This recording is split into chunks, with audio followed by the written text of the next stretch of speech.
Esselamu Aleyküm ve Rahmetullahi ve Berekatuhu. Hürmetli cemaat, bizlerge ben bir suyunçilep durup hemen sözümüzü başlayayım diye çektim. Bu suyunçu bunda olsa, buna bugünden başlap, pilot diye koyup da bizde. Oşal, kanday cımada tema ötürülen olsa, bulacak oturup saatte ben aytamın, bu benim genelde starçı bırakımda koyan var. Tanıtmayı duduklarda çakırdık, duduklarda şu Cuma'nın temasını nasıl yapıyor. Buyursa bugünden başta Cuma sayın bizge dağın, duduklarına dağın saat bulup buyursa. Kudayım buyursa, bunu emeğe tartağız, videoya tartıp YouTube'dan şu an öyle çıkar. Kudayım buyursa. Yani şu an sizlere ben bir celala koyayım dedim. Bismillahirrahmanirrahim. Elhamdülillah. Ve salatu ve selamu ala Resulillah. Amma ba'd. Esselamu aleyküm ve rahmetullahi ve berekatuhu. Hürmetli cemaat. Bizden bugünkü temamız Muhammed Peygamber sallallahu aleyhi ve sellem'den örnekli ömürü degen tema eken. Demek Peygamberimiz yönündeki tema bugün. Bize Mevlüt ayı da koyat ko. Buna bize köyünçe şu Kırgız'da ayrıca buna Tüştük regionda köp mani beredi. Peygamberimizden törelgün ayında tuğulup kalgan bolsa Mevlüt da koyat. Misal kızların atına. Demek Mevlüt ayı dep koyat da bayağı bizde. Yani Peygamberimiz yönünde Kur'an'da Allah Teala ne dedi? Peygamberimiz Muhammed sallallahu aleyhi ve sellem bu adamzat için en sonun ülgü. Allah Teala Kur'an-ı Kerim'de aytat. Euzubillahimineşşeytanirracim. Laqad kana lekum fi Rasulillahi uswatun haseneh limen kana yercullaha vel yevmel ahir ve zekerallaha kethira. Bu ayet Kırgızçası. Çındığında siler için Allah'a canı ahiret gününe ümitin artkan, Allah'ını köp istep ibadat kılganlar için Allah'ın elçisi her bir işte abdan sonun ülgü var dedi. Allah Teala'nın elçisinde. Demek Peygamberimiz bizge ülgü bolup beredi eken. Ondan keyin Peygamberimizin yaşoğusu yüreklerini tazartkan, ruhtu bekemdegen bir mektep ekenden.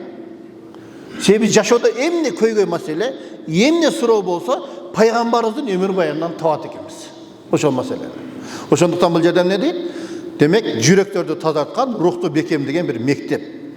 Biz al kişinin yaşoğusun üyrenümenen imandu, boruker, adiletli insan bolu alat ekemiz. Demek adiletli insan bolu ekemiz. Eğer de oşol Peygamberdi uğup, oşonu atkara turgan bolsak yaşoda. Ana nuğu öyle, oku öyle koya turan bolsak anda paydası dele, yok bolup kalat. Peygamberimizin meyrimdülüğü turalı. Özünün aytkan hadisi var. Men meyrimdülük katarı gana jiberildim deydi. Peygamberimiz meyrim katarı yönetilgen. Bütkül ağlamga. Peygamberimizin yaşamını karap görsek, meyrimdülüğü boyunca ayalga kanday mamile kılgan, balaga kanday mamile kılgan, kerek biz aybandarga kanday mamile kılgan, büt barısında bizge ülgü var eken de. Ödecekte ayttık o. Allah Teala'dan korkulan adamlar için ülgü var dedi. Peygamberin damır hadisinde kelet. Kim kişilerge meyrimdi bol bolsa, ulularda hurmatda olsa al bizden emes dedi. Karasan? Bizge uluğa hurmat, küçüge ızat degen söz var mı bizde makal. Oşo hadisin ele negizi eken. Peygamber aytkan hadisler biz ne oşol turmuşta atkarışыбыз керек eken. Ondan keyin Peygamberimiz yönünde Allah Teala Kur'an-ı Kerim'de dağın aytdı. Ve ma erselnake illa rahmeten lil alamin. O Peygamberim deyip Allah Teala Peygamberden kalp tutar. Seni büyük alamdağılarga ırayım kılı maksatında gana yönettik deydi. Demek Peygamberimiz rahim katarı yönetiptir da. Rahim katarı degende her bir işte kanday yaşaşımız gerek. Uşun meselelerdi bizge Allah Teala arqılı ayandan altıp Peygamber bizge düşündürüp bergende. Misal Allah Teala adamdı bizi jarattı. Jaratkandan keyin bizge kanday nerse payda, kanday nerse ziyan ekendigin bir gana Allah Teala özü bilbese biz bilbeymiz. Misalı bir buyum alatıran bolsak, misala, oşo buyumda içinde her birinde pasport degen emesi olata, мұны не қылыш керек, қантып құраштырыш керек, емне қылса болады, емне қылса болбойды деп, бардығын өзінің жол жобасын жазып қойған. Мысалы, машина ала тұрған болсақ, машинаның да өзінің жол жобасы бар да. Бұл бензинменен жүреді, сәлерке құйбағыла, мотор өледі деп жазып қойған да, мысалы. Ошондой эле Аллах Таала бизди жаратып туруп, силер суу, адал нерселерди ичкиле, арақ ичпегиле, арақ ичсеңер зыян деп айтып койгон. Дагы эле биз ошол аткарбай атабыз да. Мисалы, машинеге биз бензин менен жүрсө, сәлерке куйбайбыз. Только бензин куябыз. Неге сәлерке куйсак болбойт экен билебиз. Аллах Таала бизге айтып жатат да, арақ ичпе десе, кайрылы ичип атабыз да ошол нерсени. Аны аят аркылуу дагы айтты, пайгамбардын хадис аркылуу дагы айтты. Ошол нерсени баарын бизге айтып койгон. Эми Айша энебиз айтат, пайгамбарыбыз жөнүндө. Үйдө бут кийимин өзү оңдоп, кээде тигип алат эле дейт. Үй жумушун дагы мага жардам берет эле, үй жумуштарын да кылчу эле дейт. А бизде болсо эмне? Аялга жардам берүү кээ бир үй бүлөлөрдө бул өлүм да. Аялды кул катары эсептейт. Жок, андай эмес. Алда бирөөнүн кызы, биздин балабыздын эле энеси, же неберебиздин чоң энеси дегендей. Туурабы? Ошол нерсени дагы биз карашыбыз керек. Эми ошол эле убакта майыптар менен дагы мамилелери тарыхта келген да. Майыптар менен дагы болгон мамилеси. Мисалы, bizde muna adıyla көріп тұрғанымыздардай дудуктарга көңіл бурулган эмес экен ушул убакка чейин. Аларга чакырып бир илим үйрөткөн эмес. Эч ким Куран үйрөтүп көрбөптү да мурда. Биринчерин болсо болгондур, а бирок негизи атайын чакырып мындай бир программа менен илим өткөн болбоптур да. Мына буюрса, мына биз буюрса баштадык, мына көрүп турасыздар. Буларга да көңүл бурушубуз керек. Эми мисалы майыптар боюнча Абдулла ибн Умmu Мактум деген бир сахаба болгон. Бул көз азиз сахаба болгон да. Пайгамбар ошого эмне? Урмат сый менен карап, керек болсо ошону азанчы кылган. Көзү көрбөгөн сахаба пайгамбардын азанчысы болгон. Мисалы, орозодо ифтарга Hazreti Bilal azan айтат экен, оозду жапканда Абдулла ибн Умmu Мактум азан айтат экен. Абдулла азан айтканда оозуңарды жапкыла, Bilal azan aytkanda oğuzlardı açıkla деген да пайгамбар. Көрбөйсүңөр. Демек, аларга дагы бир мамиле кылган да ошол нерсени. А бул нерсени азыр эми бизде мына Европадан келди деп туруп, эмне инклюзив деп туруп, азыр бизде таркап баштады. Аларды да катарыбызга кошуш керек, майыптарды биз менен кошо жашаш керек деген сөздөрдү айтып жатышат. Эми мисалы пайгамбарыбыздын үлгүсү бул не? Тынчтык жана адилеттүүлүк, чыдамдуулук деген нерселердин баарынан биз үлгү алат экенбиз пайгамбарыбыздан. Мисалы, Тайып шаарына барганда кабыл алган жок да. Пайгамбарыбызды кабыл алган жок. Керек болсо ошол жердеги кемакылдар болот го. Кемакылдарды, жаш балдарды тукуруп, ургуламноону, кууп чыккыла деп туруп, не? Куудуруп чыгарды да. Куудуруп чыгарды. Ошондо пайгамбарыбыздын ошо тизесинен, шыйрактарынан аккан кандар көлөчүнө толуп калды дейт. Карасаңыздар. Ошондо Жибрейил периште тоо периштесин алып келди дагы, мынакей, Мухаммад, менин жанымда тоо периштеси турат деди. Тоо периштеси, Мухаммад, каалайсыңбы? Эгер кааласаң, ушул азыр Тайып шаарын тоолор менен көмкөрүп салайын десе, пайгамбарыбыз жок деди. Анткени ырайымдуулук үчүн жөнөтүлгөн да. Жок деди, жөн кой деди.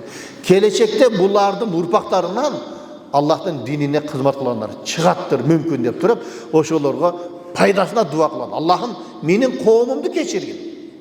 Анткени улар билбей атышат деп туруп, алардын пайдасына дуа кылды да. Эми элестетип көр, мисалы, сизди бирөө уруп атса, периште келип не кылайын десе не дейсиз? Жок кыл дейсиң да баягы жерде, туурабы? Баягы жерде. Пайгамбар ташбараңга алып атса, жок деди, жөн кой деди. Ошолорго Аллахым буларды кечир, түшүнбөй атат, билбей атат деп, ошолорго тескерисинче дуа кылды пайгамбарыбыз. Эми башкаларга мээрим төгүү, ата-энеге урмат, аялдарга болгон мамиле, жумшак мамиле, майыптарга жардам берүү, мунун баарысы пайгамбарыбыздын бизге үйрөткөн сүннөтү болот экен. Сүннөтү, пайгамбар бизге ошол нерселерди үйрөтүп кеткен. Мисалы, пайгамбарыбыздын небереси, эки небереси болгон, Фатима деген кызынан Хасан Хусайн деген небересі болгон. Хасан деген небересин пайгамбарыбыз өйүп койду дейт. Өйүп койсо, Тамим, Бани Тамим деген уру бар экен да. Ошол жерде бир эмеси уру башчысы келген экен, Харис деген. Акра ибн Харис деген киши келип калган экен, пайгамбардын небересин өйүп койду да. Пайгамбар, сен эмне ушундай баланы өйөсүңбү? Менде 10 балам бар. Бирөөсү дагы өпкөн эмесмин десе, пайгамбарыбыз Аллах жүрөгүнөн ырайымды алып койсо, менин колумдан эмне келет? Деп айтты дагы. Ne dedi? Kim ırayım kılsa ırayım kılınat dedi. Kim ırayım kılbasa ırayım kılınmaydı dedi Peygamberimiz. Demek ne kıldı? Üretti de bizge. Yaş balları bilen muamelesi. Misalı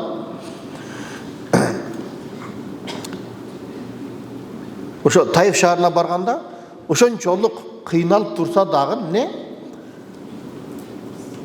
Allah'a karşı dua kılgan yok, biroq sabırdılığı menen bir koldu İslam'a ötkürdü. Tayak jep oşentip barıp durup şahardan sırtqa çıkıp kıynalıp tursa, oşol jerdegi biri 100 zar var eken, oşol 100 zarından 100'ümdü beriptir da, bayağı kulgaç, Addas degen kulga. Oşon berirse Peygamber keldi dagın, oşona turup Bismillah dep turup oğustayıp jese, bayağı Bismillah degen sözdü murda uqqan emes da alarçı. Tigi Addas degen kul, sen kimsin özü? Qanday adamsın? Bu Bismillah degen söz bu ne dese, sen qayaktan bolasın? Sen men Naynava degen jerden bolam deyip. Sen Yunus degen bir paygambardın ümmetinden turbaysınbı? Men de paygambarmın, al da paygambar. Biz bir tuğan bolabız.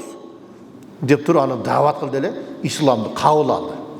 Karasanızlar, özü tayak jedi, biroqlara karşı dua kılgan yok, paydasına dua kıldı. Oşon menen birgelikten ne? Bismillah degen söz menen yok degende bir adamdı, bir kuldu İslam'a kirgizdi. Ne paygambardın meyrimdilигин karasan, daima kim eğer bir күнөө iş kılıp koya turgan bolsa, anın cazası bir kuldu azat kılış gerek degende karasalar. Demek erkinlik üçün köreşken de paygambar. Allah'ta paygambar kelgende kul ölөөчүлүк zaman bolganda. Oşolardan ne? Kuldardı sizler azat kılma degen. Bir күнөө iş kıldın mı? Allah Taala oşol kuldu azat kılsang, senin күнөөңдү keçiret dep turup ne? Kuldardın erkinligi üçün dagın paygambarыбыз köreşken. Emi Zayd ibn Haris degen sahaba var, bilesizler. Zayd ibn Haris degen sahaba. Oşol sahabany bul özü kul bolgan. Paygambarыбыз üylengende Hadişenizin kulu olup kelgen da. Oşonu azat kılgan. Azat kılgan.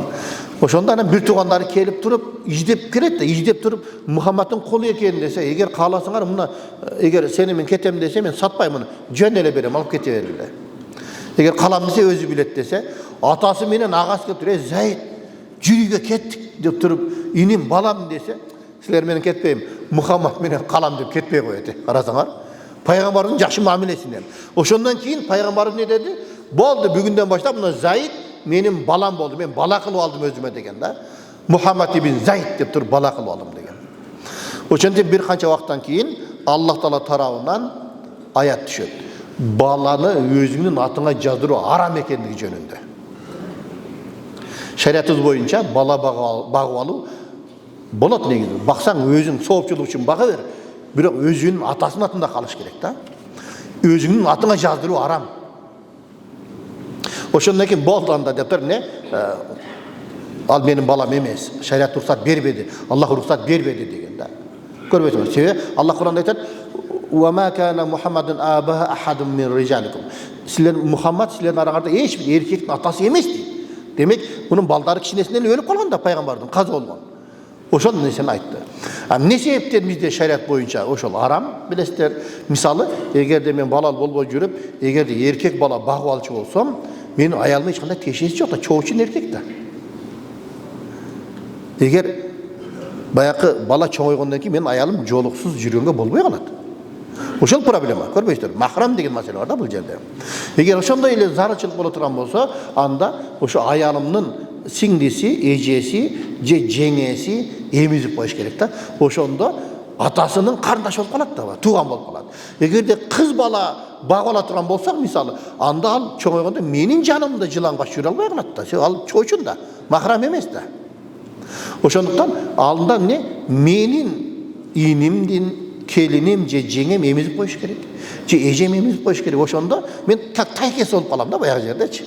Көрбөйсүңөр. Ошо маселе шарият боюнча. Эгер бага туран болсоң, бага бер соопчулук үчүн, бирок өзүңдүн атыңа каттатканга болбойт. Бул шариаттын көрсөтмөсү. Эми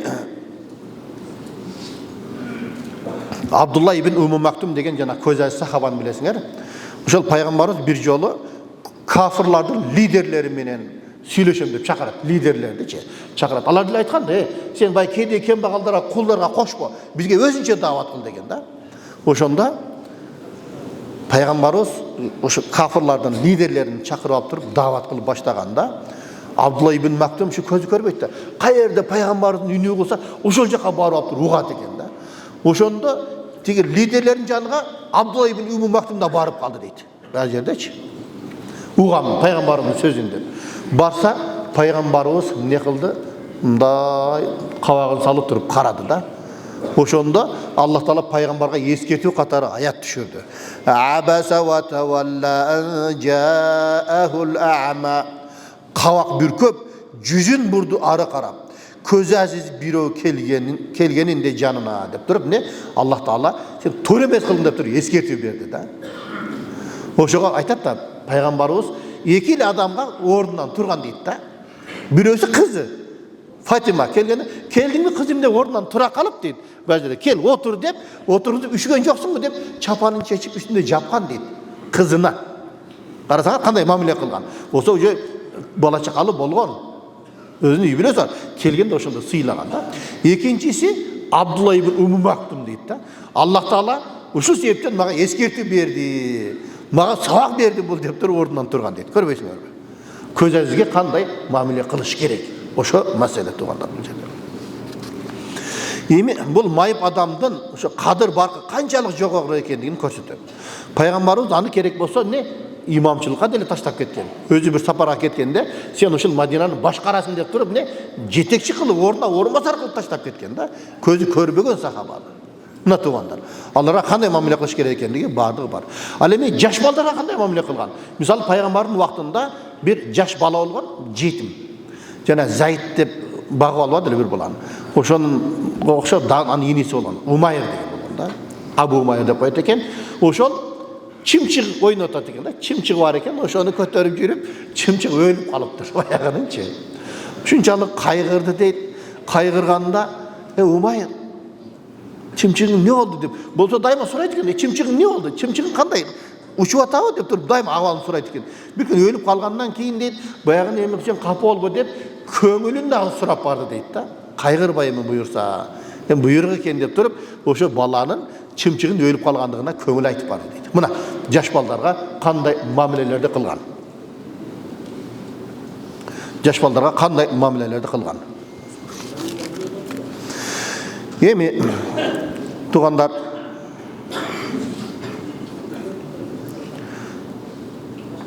сахабалардын бирөөсү пайгамбарыбыз менен ошол сахабалар чыккан экскурсияга, эс алганы чыкканда бир торгойдун балапанын алып алыптыр да, сахабалардын бирөөсүчү. Алып алган экен, жанагы торгойдун энеси, эне чымчык келип туруп пайгамбардын жанына келип чыйпылыктап арызданды дейт. Карасаңар, себеби пайгамбарыбыз ааламдардын рахматы үчүн жөнөтүлдүм деп атпайбы? Келип арызданган экен, кимин бул эне чымчыктын балапанын алдыңар, ордуна коюп койгула деген да. Ошондо барып туруп ордуна коюп койду. Коюп койгондон кийин эне чымчык кайра келип туруп пайгамбардын жанында учуп, рахматын айтып кайра кетти дейт. Көрбөйсүңөр. Эми бул дагы болсо эмне жаныбарлардын дагы ошол ыйык укугу бар экендигин жана аларды кайгыга салбоо керектигин пайгамбарыбыз бизге көрсөткөн. Анан көчөдө бирөөнүн төбөсүн көрүп калат да, баягы жердечи. Ооржик менен иштетип жүргөн экен да анычы. Анан жаныбарынчал кыйналып көзүнөн жаш куюлуп турганын пайгамбар көрүп тур дагы эмне дейт? Бул жаныбар сенин кожоюнуң экендигин айтып бере албайт. Бирок көз жашы менен өз кайгысын билдирип жатат. Ага туура мамиле кыл деген. Карасаңар, иштетет экен дагы, аз тамак берет экен да. Ошол не? Көз жашынан пайгамбарды байкады дагы, сен жакшы мамиле кыл бул төөгө деп туруп эскертүү берди. Жана сахабага. Дагы бир окуясын билесиңер, бир төөгө келип туруп пайгамбардын ийинине башын коюп туруп арызданып ыйлаганда, мунун ээси ким деп чакырган? Мен десе, бул мага арызданып атат. Не сен муну көп иштеп туруп аз тамак бересиң? İştetkeniге жараша тамак бербейсиңби деп не эскертүү берген. Демек, боорукерлик деген нерсе бар да. Боорукерлик деген нерсе бар. Эми Аллах Таала Кур'ан-ы Керимде дагы айтат. Сону бир аят экен да бул жерде. Аузу биллахи минаш шайтанир раджим. Ва ма мин даббатин фил арди ва ла таирин ятиру би жанахиhi илля умамун амсалукум.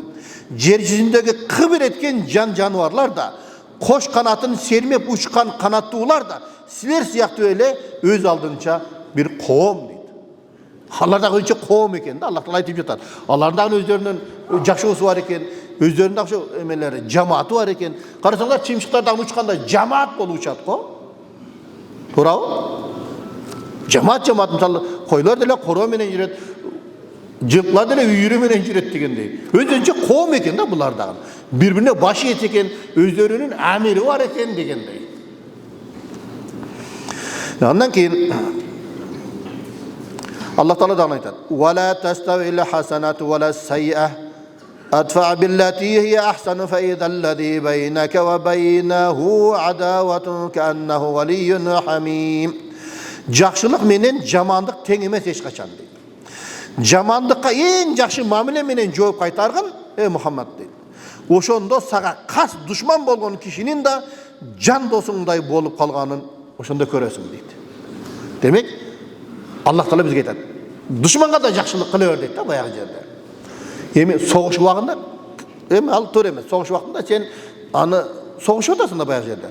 Башка жөн жай баракат убакытта сен душманга дагы жамандык кылба дейт, жакшы мамиле кыла бер дейт.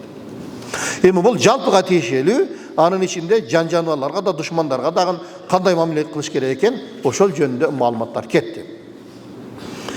Эми бул жерде Аллах Таала неге жануарларга бизге жакшы мамиле кыл деп атат? Анткени аларды биз пайдаланабыз да. Аларды биз пайдалануу жөнүндө Аллах Таала айтат: "Вал ан'аму халакаха лакум фиха диф'у ва манафи'у ва минха таакулун."